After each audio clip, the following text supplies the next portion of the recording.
आप देख रहे हैं लाइव इंडिया हर पल।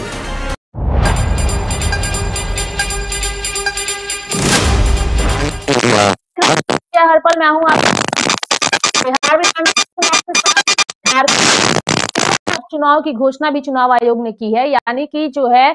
चुनाव आयोग ने स्पष्ट तौर पे बता दिया है कि बिहार चुनाव के साथ ही घाटशिला के भी उपचुनाव हो रहे हैं और 11 नवंबर को जो है घाटशिला में वोटिंग होगी और 14 नवंबर को बिहार विधानसभा चुनाव के साथ ही उसके परिणाम भी सामने आएंगे। लेकिन सबसे बड़ा सवाल है कि इस चुनाव में जो है वो कई तरह की बातें सामने आ रही है। मुख्य मुकाबला जो है वो एनडीए और महागठबंधन में तो है ही, लेकिन तीसरा विकल्प भी खुल करके सामने आ रहा है और उसको लेके चर्चा इस बात की है कि प्रदीप बलमुचु, जिन्होंने पिछली बार जब इस सीट पर विधानसभा के चुनाव हुए थे उस वक्त रामदास सोरेन को इन्होंने अपना काफी अच्छी तरीके से समर्थन दिया था और इसका फायदा जो है वो उस वक्त महागठबंधन को मिला था। लेकिन इस बार प्रदीप बलमुचु फुल ऑन बगावत मोड में नजर आ रहे हैं। यानी कि उन्होंने जो है वो जेएमएम से अलग हट करके कांग्रेस पार्टी से चुनाव लड़ने को लेकर के कुछ दिनों पहले ही एक बयान दिया, लेकिन अभी तक कांग्रेस आलाकमान ने इस पर कोई अपनी सहमति नहीं जताई है और इसको लेकर के प्रदीप बलमुचु दिल्ली में भी गए थे। दिल्ली में भी जाकर उन्होंने वहां पर नेताओं से मुलाकात की थी, बात की थी, लेकिन कोई बातचीत का हल जो है वो प्रॉपर नहीं निकल पाया था। अब चर्चा ये है कि अगर बलमुचु के जो कार्यकर्ता है जो उन्हें ये बता रहे हैं कि आपको इस सीट से चुनाव लड़ना चाहिए, प्रदीप बलमुचु का स्पष्ट तौर पर यही कहना है कि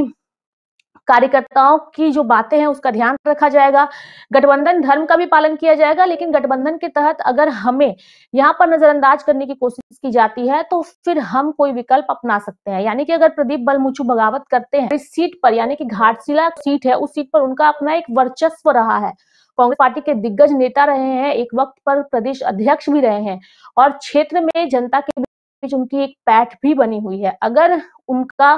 पार्टी विरोध करती है, उनके समर्थन का विरोध करती है, तो उनके निर्दलीय चुनाव लड़ने की चर्चा भी तेज है। लेकिन इस बीच खबर ये भी सामने आ रही है कि क्या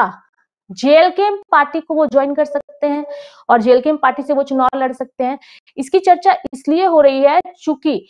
जेएलके ने पिछली बार इस सीट से रामदास मुर्मू को टिकट दिया था, जो कि तीसरे नंबर पर रहे थे और काफी कम वोटों लाए थे। यानी कि उनका मुकाबला भी नहीं था जेएमएम और बीजेपी के साथ। इस बार केम अगर उतरेगी तो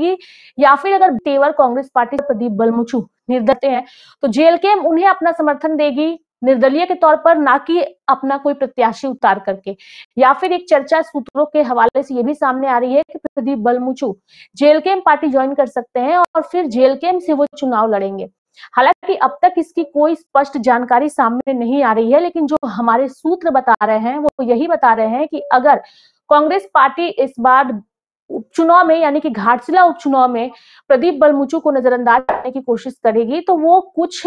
अपना आक्रोशित रूप अपना सकते हैं, यानी कि पार्टी के खिलाफ जाकर के वहां से निर्दलीय तौर पर चुनाव लड़ सकते हैं। और इसीलिए चर्चा बढ़ रही है कि अगर वो निर्दलीय आते हैं तो तीसरे विकल्प के तौर पर आते हैं तो क्या जेएलके में अपना उम्मीदवार उतारेगी या फिर प्रदीप बलमुचु को अपना समर्थन देगी, या फिर एक अन्य विकल्प ये बनेगा कि प्रदीप बलमुचु पहले जेएलके पार्टी ज्वाइन करेंगे, पार्टी की सदस्यता लेंगे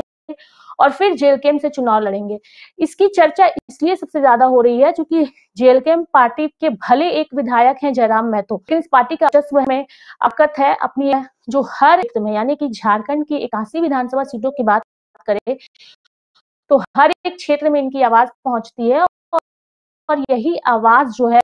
वो जनता के दिलो दिमाग में बैठी हुई है। तो अब जो अन्य पार्टियों के नेता हैं वो एक उम्मीद की निगाह से जेएलके पार्टी को भी देखते हैं। तो यानी कि अगर घाटशिला में उपचुनाव होते हैं तो महामुकाबला सिर्फ जेएमएम या बीजेपी के बीच नहीं होगा, बल्कि इसमें जेएलके पार्टी की भी अपनी एक भागीदारी होगी जिस पर सबकी नजर टिकी हुई है। हालांकि अब तक किसी भी पार्टी ने अपने पत्ते नहीं खोले हैं, यानी कि चर्चा है कि जेएमएम पार्टी जो है रामदास सोरेन के बेटे सोमेश सोरेन को यहां से टिकट देगी और चर्चा ये भी है कि सोमेश सोरेन को टिकट देने से पहले उन्हें मंत्री पद का शपथ भी दिलाया जाएगा। हालांकि ये फिलहाल चर्चा है, अब तक स्पष्ट जानकारी नहीं है। दूसरी ओर भाजपा की ओर से कहा जा रहा है कि चंपई सोरेन के बेटे बाबूलाल सोरेन, जो कि उस वक्त दूसरे स्थान पर रहे थे, उन्हें टिकट दिया जाएगा। अभी इसकी भी आधिकारिक घोषणा नहीं है, लेकिन स्पष्ट तौर पर कहा जा रहा है कि ये दोनों नेता जो हैं वो मुख्य मुकाबले में रहेंगे। जेएलके ने अभी तक अपने पत्ते नहीं खोले हैं और ना ही इसकी चर्चा है और इसीलिए इस बात को लेकर के कई तरह की चर्चाएं चल रही है। अब आने वाले दिनों में ये देखने वाली बात होगी कि आखिर क्या होता है, क्या प्रदीप बलमुचू निर्दलीय तौर पर चुनाव लड़ेंगे या फिर जेएलके की सदस्यता लेकर चुनाव लड़ेंगे, ये सवाल सभी के जेहन में है और ये आने वाला वक्त तय करेगा। आगे भी हम आपको इस खबर से जुड़ी तमाम अपडेट और जानकारियां देंगे, चूंकि घाटशिला उपचुनाव बेहद महत्वपूर्ण चुनाव है और राज्य के पूर्व शिक्षा मंत्री के निधन की वजह से यह सीट खाली हुई है, जहां पर उपचुनाव कराए जा रहे हैं, जिस पर सबकी नजर टिकी हुई है। देखने वाली बात होगी कि पार्टियों की ओर से नाम का ऐलान करता है, प्रदीप बल वो क्या फैसला लेते हैं, निर्दलीय का लेते हैं या जेएलके पार्टी का ग्रहण कर जेएलके पार्टी से चुनाव लड़ेंगे, ये आने वाला वक्त तय करेगा। मेरे साथ फिलहाल अभी के लिए इस खबर में इतना ही। आप देखते रहिए लाइव इंडिया हर पल। नमस्कार।